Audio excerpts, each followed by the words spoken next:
Estrelas, satélites e planetas ajudaram o homem a traçar rotas e programar colheitas. Mas também ocultaram o mistério de saber se estamos sozinhos no universo. Movidos por essa pergunta, todos os dias milhares de recursos são empregados para a investigação espacial. Muitos acreditam que a resposta pode estar em nosso próprio planeta. Os campos de plantações podem ser a chave para compreender o que se esconde por trás das histórias de OVNIs. Nas idílicas paisagens rurais, estranhas aparições interrompem a paz dos moradores, causando assombro entre a comunidade científica e os investigadores do fenômeno OVNI.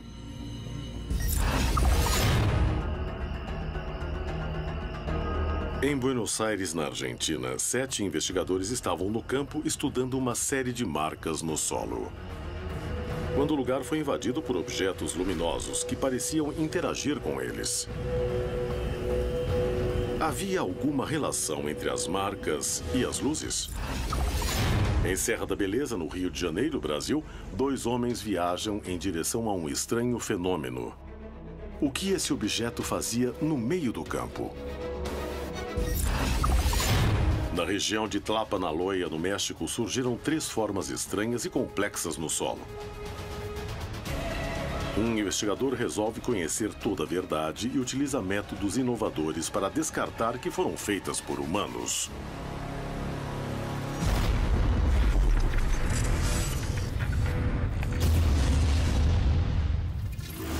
Contato extraterrestre. Hoje apresentamos OVNIs e Sinais.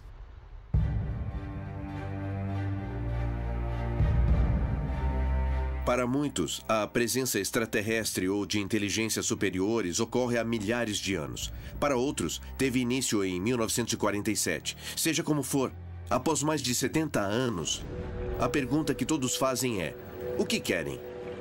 Existe uma grande quantidade de fenômenos que acompanham indiretamente o fenômeno OVNI.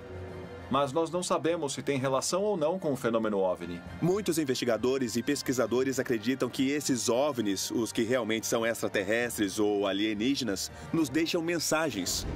Uma das principais formas dessas mensagens são os círculos nas plantações. Com certeza, alguns círculos são falsos. Eu me pergunto por que escolheriam símbolos ininteligíveis. Afinal, podiam fazer uma ligação ou sei lá. A questão é o que são essas mensagens, o que significam? Acho que os círculos são mensagens para quem vive na Terra. Mas, se pensar a respeito, são vistos do céu. Então, não seria um grupo de alienígenas mandando mensagens para outros alienígenas sobre o que acontece aqui? Não resta dúvida de que uma parcela dessas civilizações que estamos visitando buscam, sim, se deixar mostrar, se deixar ver. E se está deixando a sua mensagem, é para que ela seja vista, é para que ela seja estudada e, se possível, compreendida por nós, seres humanos. Descobrir a origem desses sinais e seu significado intriga cientistas e investigadores do fenômeno OVNI no mundo inteiro. Desde a primeira aparição na Inglaterra em 1976, as marcas nas plantações são vistas como uma chave para desvendar o mistério do universo. Em meio a tantas dúvidas, um incidente poderia ser fundamental para compreender melhor a origem destes sinais.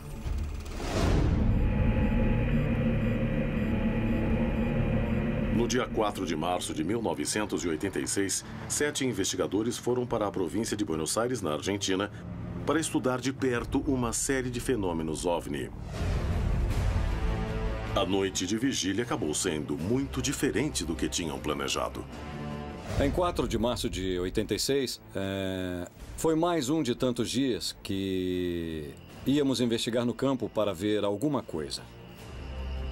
Mas foi um dia que ficou marcado para nós. Até hoje me lembro que foi o caso que mais me marcou e que me lembro como um encontro mais próximo entre o OVNI e o investigador.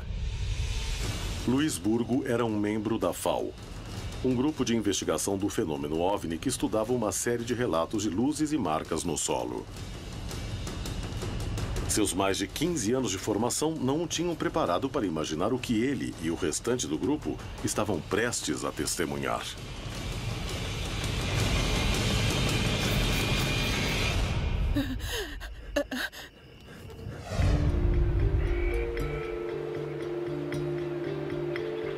Em 1985, investigávamos uma série de aparições nessa área. E geralmente fazíamos as vigílias de OVNIs, os trabalhos noturnos de investigação de campo, na região do balneário de Atalaia. O pessoal de lá via luzes e começamos a investigar as plantações de Atalaia. Até que apareceram 150 marcas. Era praticamente um santuário de OVNIs.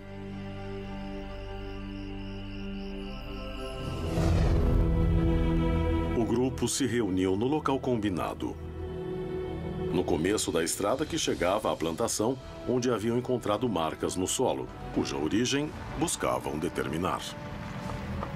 Nos reunimos, como sempre fazíamos, quando íamos até Atalaia para ver alguma coisa. Todos afirmavam ver OVNIs em Atalaia naquela época. Claro que isso também era sustentado pela imprensa. Era só abrir o jornal ou ver os noticiários na televisão e todos falavam do caso Atalaia. Então, nós éramos os únicos que ainda não tínhamos visto alguma coisa. O caminho era longo e os carros avançavam com dificuldade. Mas eles não desistiram. Estavam decididos a ver algo, mesmo que isso os lançasse na experiência mais angustiante de suas vidas.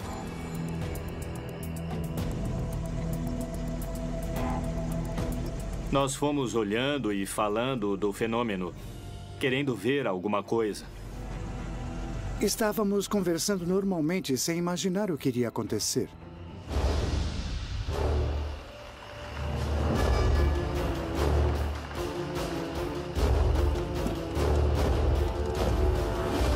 Chegamos tarde, eram umas 5 para as 9 da noite ou 10 para as 9. A porteira da plantação onde queriam entrar para ver as marcas estava fechada. Mas em vez de encarar como um mau agouro e voltar, decidiram ficar na entrada e fazer uma vigília. Conhecíamos muito bem aquele local como a palma da nossa mão. Tínhamos passado meses por lá e sabíamos como era para ver tudo muito bem. O grupo se distraiu observando as marcas do lugar. Mas já havia sinais claros de que alguma coisa ia acontecer.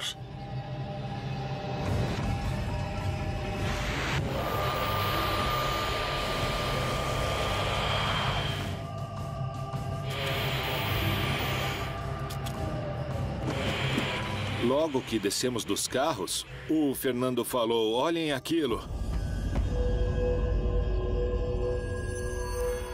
Eu olhei no horizonte e vi duas luzes. Nos viramos e lá estavam os dois objetos não identificados, praticamente em cima do vilarejo. Foi incrível. Uma coisa estranha. Não tinham forma, eram duas luzes, bem grandes, talvez um pouco menor do que uma estrela brilhante. E eles ficavam mudando de cor. As cores eram vermelho, verde e amarelo que mudavam. E o mais estranho foi que vinham do rio. E quando falamos para todos olharem, na mesma hora eles ficaram parados. Daí começaram a se movimentar juntos e girar entre si. Ficavam se cruzando. Às vezes parecia que era uma só, porque ficavam uma atrás da outra, como se brincassem.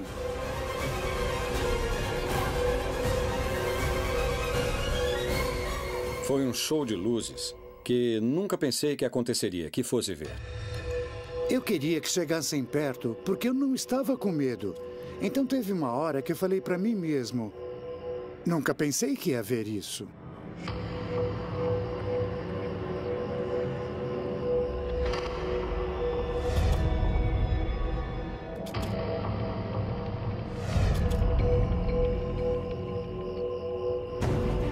Todos sabiam que presenciavam algo único e buscavam uma explicação. Mas rapidamente o clima de expectativa passou a ser de nervosismo quando uma das luzes começou a se aproximar perigosamente. E quando a luz começou a se aproximar, nunca vou esquecer disso, Luiz Burgos resolveu pegar uma lanterna. Começou a se aproximar da gente. E nós tínhamos uma lanterna, então cada um ia ligar a sua e ia sair correndo, porque a luz ia descer e nos matar. E aí, falou. Espero que alguém fique para contar. Olha, se acontecer alguma coisa, é só ligar a lanterna, tá? Acho que isso assustou todos nós, porque ele supostamente era o mais preparado. A mudança de comportamento das luzes os aterrorizou. Um por um, perceberam que testemunhavam algo desconhecido. Poucos minutos depois, a luz retrocedeu e voltou à posição original. Eu tive a sensação de que quem estivesse dentro daqueles aparatos tinha nos detectado. Então, para mim, foi uma espécie de contato a nível visual. Nós os vimos e eles nos viram.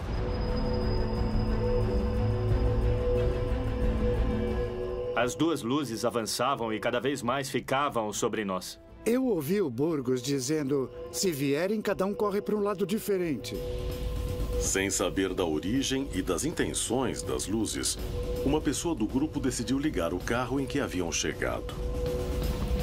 Queria deixá-lo pronto para partir caso fosse necessário.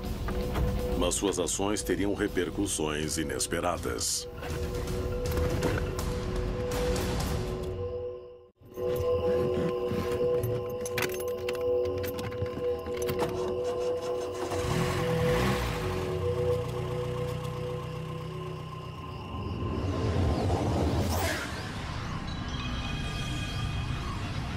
Vai logo, apaga o farol, Era apaga! como se os dois objetos quisessem nos assustar, nos fazer fugir dali. Como se tivessem a necessidade de descer naquele lugar onde havia as 150 marcas que tínhamos observado e estivéssemos atrapalhando, como se dissessem, pessoal, saiam daí porque temos que estacionar.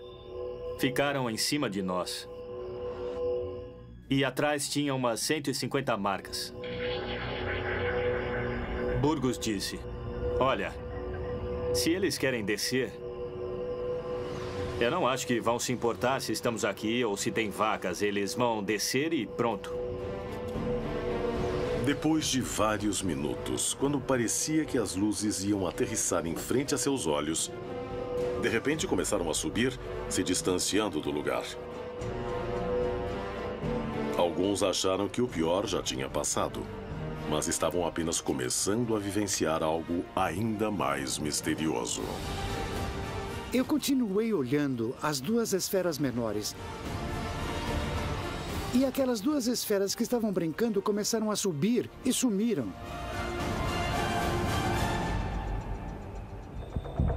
Fernando continuava em estado de choque e seu nervosismo levaria a uma nova descoberta ainda mais preocupante. Quando partiram, as duas luzes foram bem devagar, as duas se juntaram e foram bem devagar. E nós ficamos lá um pouco, passamos alguns minutos conversando e comentando, alguns emocionados, outros nervosos, e num determinado momento... Meu filho gritou, olha aquilo lá. Os investigadores se tornaram protagonistas do caso mais espetacular que já tinham conhecido. No entanto, havia muito mais temor que alegria. O que poderia acontecer?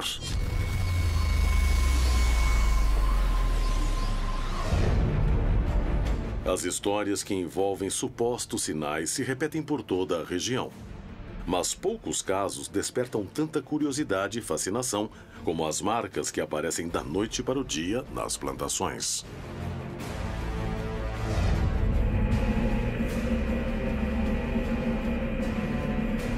Há muitos anos, o mundo se pergunta qual a origem dos agrogramas.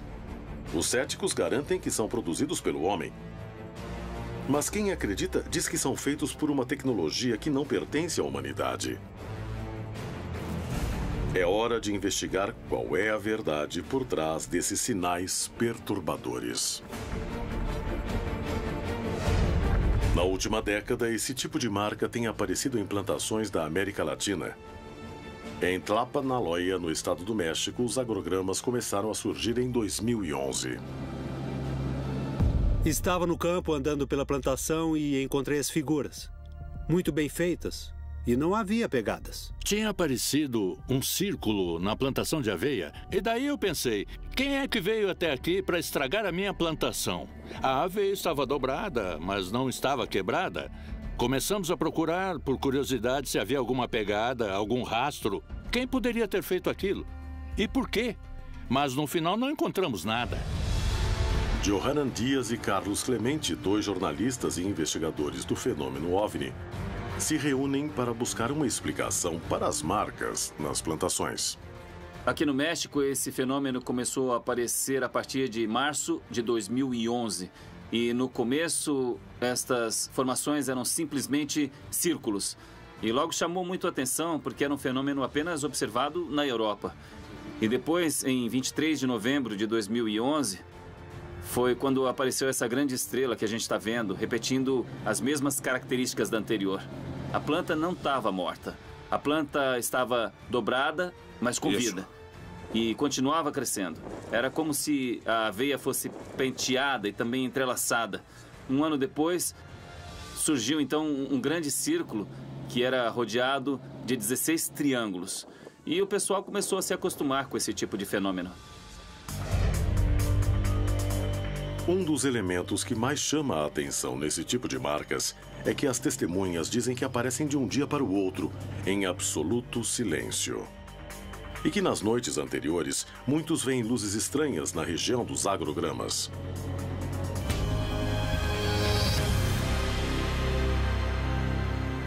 Johanan decide que é o momento de conseguir algumas provas e tentará fazer o mesmo tipo de marcas. Para isso, vai a uma plantação de aveia perto da cidade do México, onde 2 investigadores deverão produzir as marcas em apenas uma noite. Esta prova permitirá estabelecer até que ponto a mão do homem pode ser responsável por estes sinais.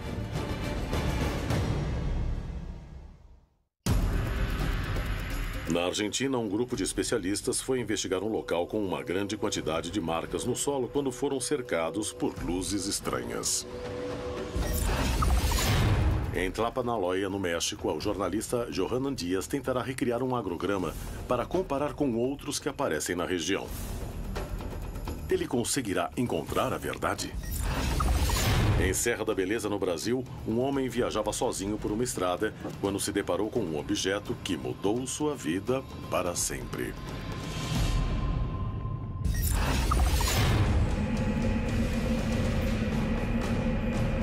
No dia 4 de março de 1986, 7 investigadores do fenômeno OVNI realizavam uma vigília ao lado de uma plantação onde tinham encontrado mais de 150 marcas no solo, que atribuíram a objetos voadores não identificados. Pouco depois que chegaram, viram 2 luzes estranhas que começaram a se aproximar em grande velocidade, deixando todos em pânico. As luzes desapareceram, mas algo ainda mais ameaçador estava prestes a acontecer.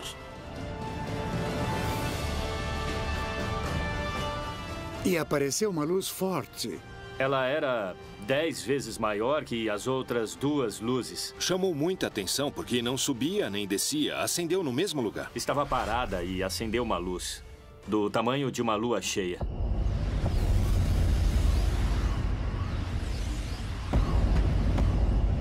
E eu vi que veio em nossa direção, de uma maneira ameaçadora. Branca, enorme e agressiva, como se fosse bater em nós. E aí o Rodolfo, que era um dos membros do nosso grupo, falou para nos jogarmos no chão.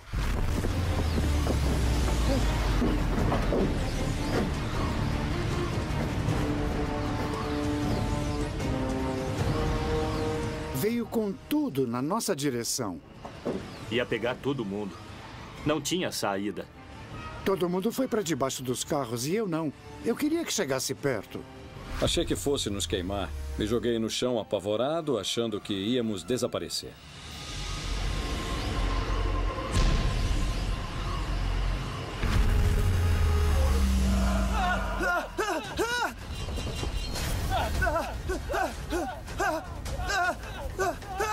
E aí uma pessoa do grupo começou a correr e entrou em um estado de pânico maior que dos outros. Quando alguém perde o controle, infelizmente, pensa no pior.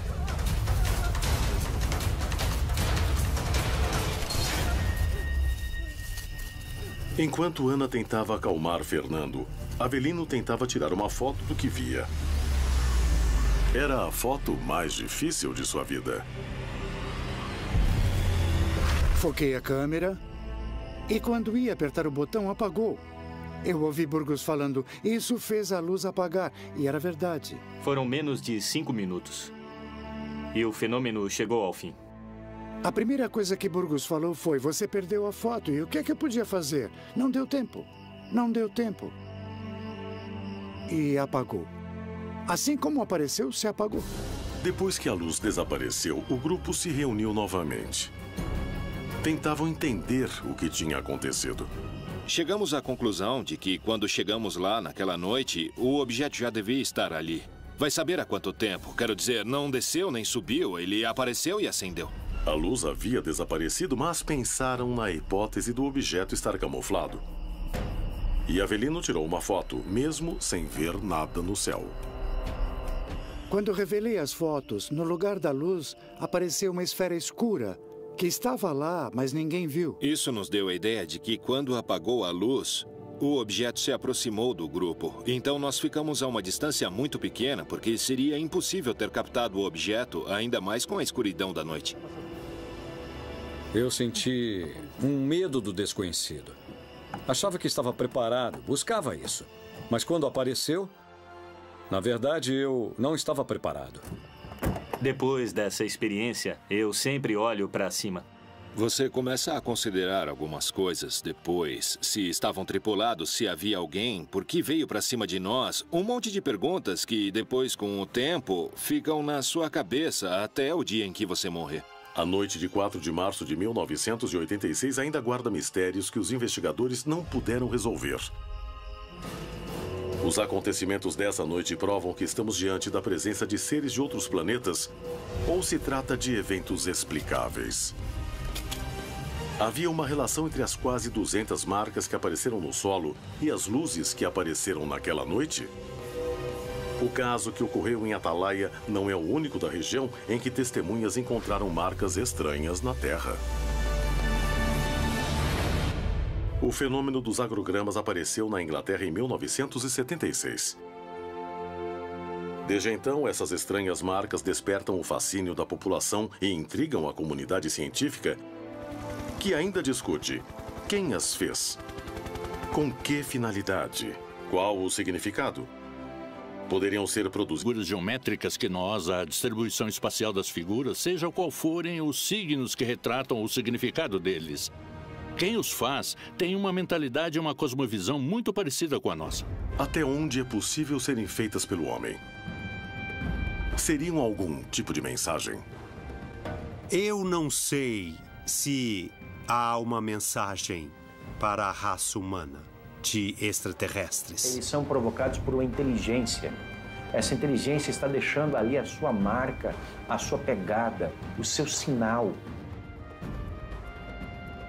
Será que alguma dessas civilizações quer se comunicar com a gente? Esses fenômenos estranhos começaram a se apresentar na América Latina. E assim como na Europa, aparecem de uma noite para outra. E as testemunhas nunca veem nada fora do comum, além das marcas. Além do significado dos desenhos, os investigadores se perguntam: quem será o responsável? Johanan Dias, jornalista e investigador do fenômeno OVNI, tenta recriar um agrograma. Poderá descobrir o que se esconde por trás deste mistério? Cosme, tudo bem? É prazer te encontrar. O prazer é meu. Obrigado. José Luiz, como está? É um prazer. Nos encontramos de novo. Perfeito. Bom, a ideia é tentar simular estas marcas que apareceram faz alguns anos para ver qual seria a diferença e se realmente são feitas por objetos voadores não identificados. Ou para confirmar a possibilidade de que alguém tenha feito estes agrogramas que apareceram aqui nesta região. O que acham? Achamos que é possível fazer. Claro. Agora, que tipo de ferramentas vocês precisam para fazer essas figuras? Olha, a ideia é usar uma ferramenta muito simples, sabe? Bastante prática e fácil de ser transportada. Para que ela não faça barulho, que ninguém perceba o que está acontecendo. A ideia seria utilizar um tubo. Por que um tubo? Para não quebrar as plantas e deixar tudo bem amassado. Como se estivessem penteando toda a área? Isso, e sem quebrar. E para fazer os círculos maiores, os exteriores, a gente utiliza uma corda assim. Eu gostaria que fizessem uma noite, para que na manhã seguinte estivesse pronta para ver E daí a gente começar a checar as características entre as outras e essa que vão fazer agora. É um desafio. Podemos fazer isso? Os investigadores conseguirão fazer um agrograma similar aos encontrados anteriormente na região em apenas uma noite?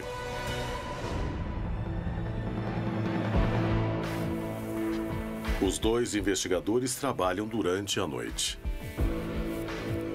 A regularidade do terreno semeado facilita um pouco a tarefa.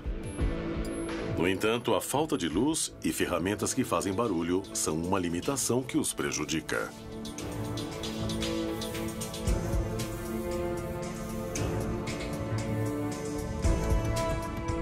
Nós decidimos fazer de uma maneira que fosse muito simples. Usamos ferramentas que deixem o mínimo de marcas possível e para fazer de uma forma mais portátil. Eu acho que nós vamos ter êxito. E no final, as figuras que nós fizemos se assemelham muito com outras figuras. Após uma noite de trabalho, os especialistas deixaram as marcas prontas para analisá-las na manhã seguinte. Conseguiram descobrir o mistério por trás dos agrogramas? Será que existem mesmo sinais que confirmem que somos visitados por seres de outros mundos? No Brasil, na Serra da Beleza, um homem dirigia sozinho em uma estrada à noite. Uma luz potente foi uma das maiores surpresas de sua vida. Há alguns anos, começaram a aparecer agrogramas na América Latina. E o México é um dos países onde mais foram encontrados. Enquanto os céticos garantem que não passam de marcas feitas pelo homem, outros sustentam que são o trabalho de uma tecnologia que não pertence à humanidade. Johanan Dias, jornalista e investigador do fenômeno OVNI, se dispôs a resolver essa dúvida, ao tentar fabricar marcas similares em tempo recorde. Na manhã seguinte, após terminar os trabalhos na plantação de aveia, uma equipe sobrevoa o local para registrar o resultado. Johanan chega ao lugar acompanhado das testemunhas que viram as marcas originais. Eles serão a chave para estabelecer se o agrograma que acabou de ser feito se assemelha aos que foram achados na região em 3 ocasiões. O formato das que vimos e as de hoje são uns 90% diferentes, facilmente, uns 90%. Não era bem assim. Não, antes não. Não é igual, parecido, mas não é igual.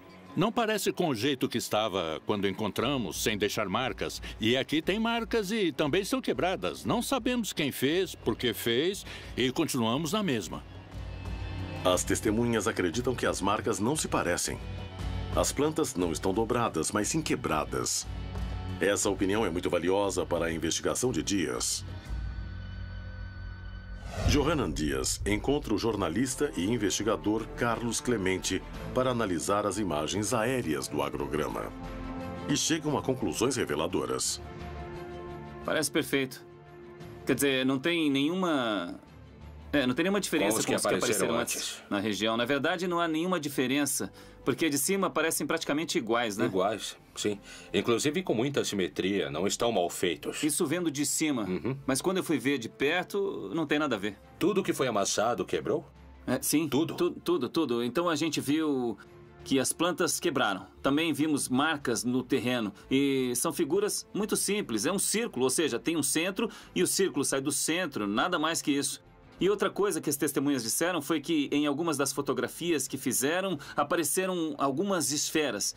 E isso chamou muita atenção, porque a gente tinha as figuras, mas como fazer as esferas? O outro foi mais elaborado, não acha? Ele foi feito com as plantas isso não é uma coisa entrelaçadas. Possível. Como fazer as plantas ficarem algumas para a esquerda e outras para a direita, mas sem se entrelaçarem. Isso não é uma coisa possível.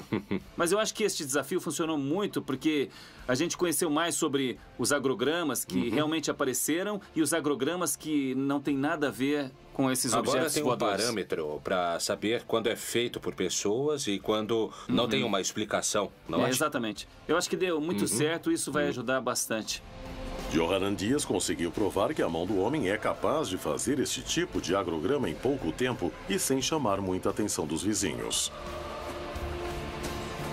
No entanto, a vegetação não ficou igual à dos outros encontrados na região. E não puderam evitar as marcas. Além disso, muitos agrogramas originais retratavam formas mais complexas. Eram maiores e vinham acompanhados pela presença de OVNIs nas noites prévias e de luzes raras dentro das marcas. Estamos diante da presença de verdadeiros sinais deixados por seres de outros planetas? Ou se tratam de desenhos produzidos pelo homem? As plantações da América Latina são um cenário de estranhas situações que quebram a calma dessas regiões pouco habitadas. O que há por trás dessas manifestações? A resposta poderia estar nos milhares de testemunhos dos moradores da região.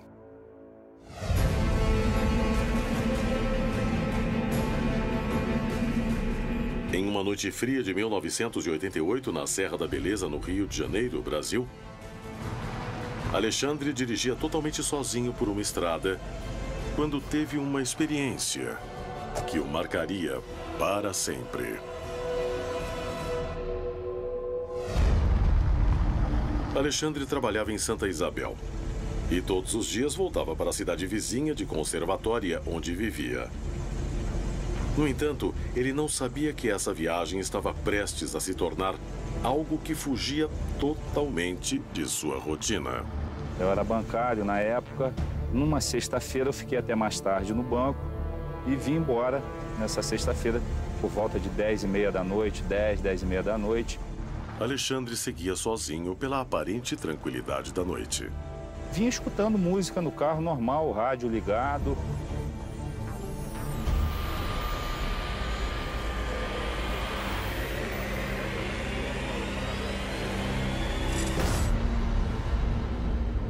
Vindo na estrada, eu notei no alto da serra aquela luz por detrás da montanha.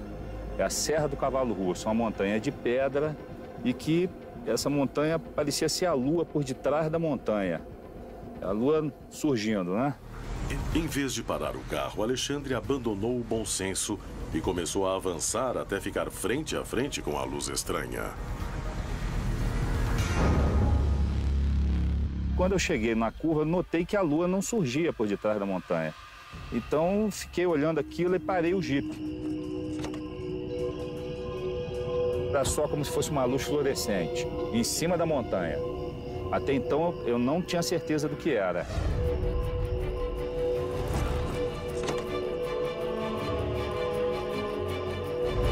Mas quando eu coloquei o binóculo, eu fiquei com medo. Mas ao mesmo tempo que eu fiquei com medo, me deu assim uma vontade de ficar olhando aquilo e ao mesmo tempo com medo de querer voltar para Santa Isabel. Alexandre não sabia o que fazer. Estava sozinho no meio de uma estrada vazia, sem nenhuma testemunha e sem ninguém para pedir ajuda. Dava para ver nitidamente com o binóculo que era um objeto diferente realmente, não tinha nada a ver de coisas normais que se avista aí na serra. Era realmente totalmente diferente do que eu já vi em toda a minha vida. Era um prato de cabeça para baixo, ao contrário, e cheio de luzes em volta. E eu botava o binóculo e via essa luz girando em volta do prato. Aí realmente eu senti medo.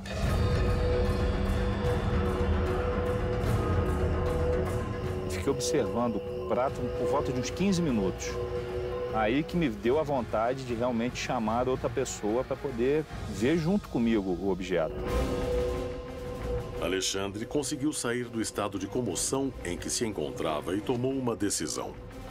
Resolveu voltar para Santa Isabel e procurar alguém que pudesse comprovar que o que estava vendo era diferente de tudo que conhecia. Rodei a cidade de carro, fui para lá, fui para cá e quase que eu não encontro ninguém, porque a cidade interior, depois de 10 horas da noite, não fica viva alma na rua.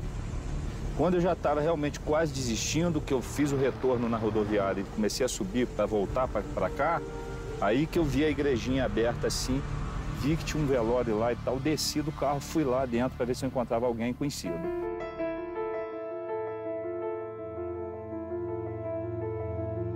Era um velório de uma senhora que tinha falecido em Santa Isabel, devia ter umas 8 ou 9 pessoas. No velório, Alexandre encontrou Floriano, seu amigo e mecânico.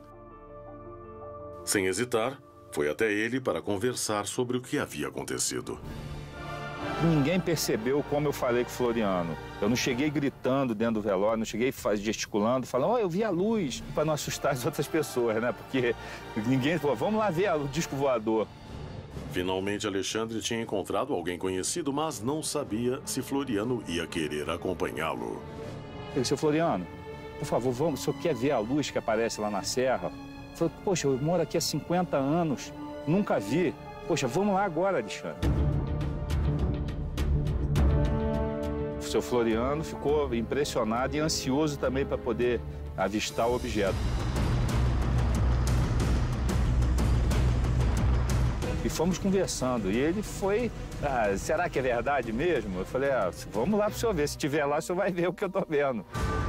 Alexandre queria muito que a luz estivesse lá. Estava preocupado que seu amigo duvidasse dele. Voltei correndo também para ganhar tempo de encontrar o objeto na posição que estava, né, que eu deixei lá. Andei uns 10, 15 minutos, comecei a avistar de novo a luz no mesmo local. Os dois se aproximavam de um perigo que não parecia deste mundo. A luz estranha continuava no lugar e eles não mediram consequências para investigar o que estava acontecendo.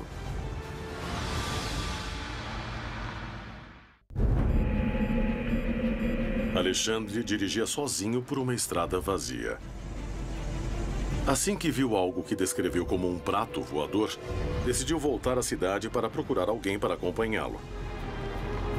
Percorreu Santa Isabel inteira e encontrou Floriano, seu mecânico e amigo, que estava em um velório. Ele decidiu acompanhá-lo até o local da aparição, mas eles não esperavam o que estava por vir.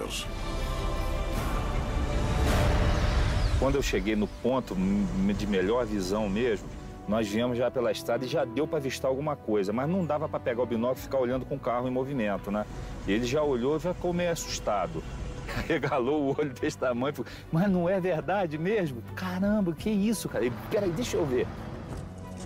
Aí, seu Floriano, mas não é possível que eu tô vendo e tal, vamos parar para ver.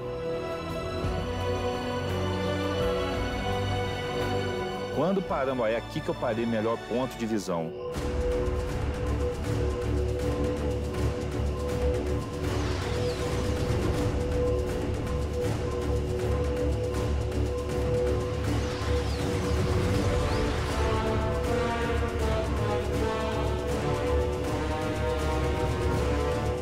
Ele olhou, botou o binóculo, ficou impressionado. Ficamos uns 15 a 20 minutos vendo essa luz lá.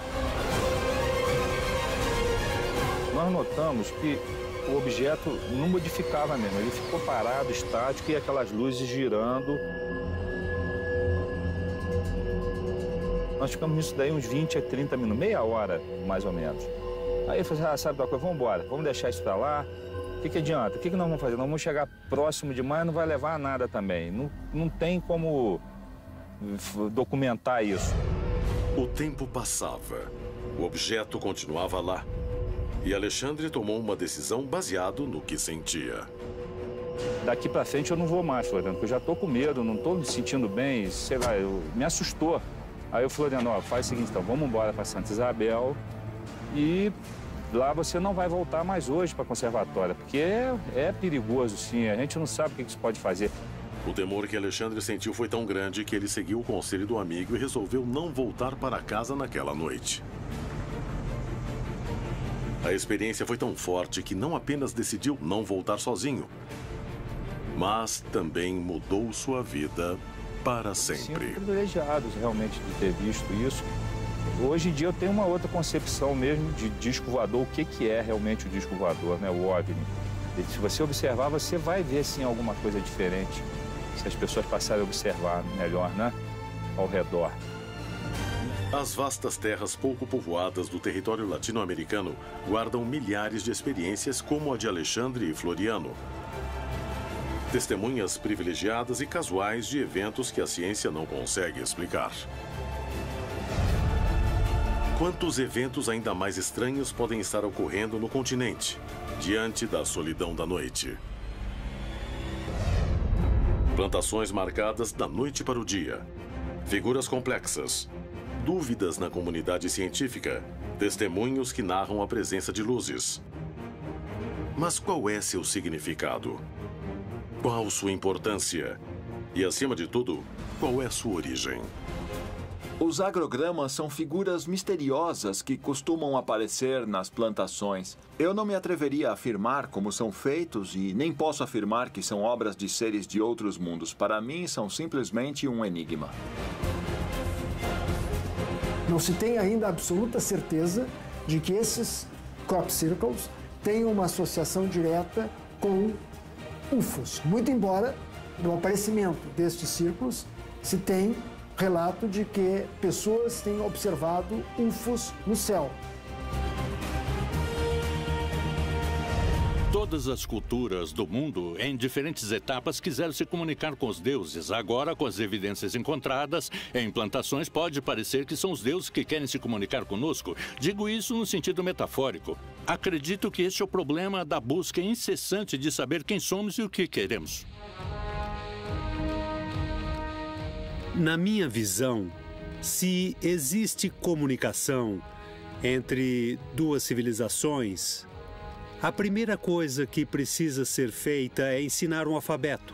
E talvez, quem sabe, se houver uma mensagem, em primeiro lugar, é tentar nos ensinar um alfabeto alienígena para que no futuro nós possamos nos comunicar.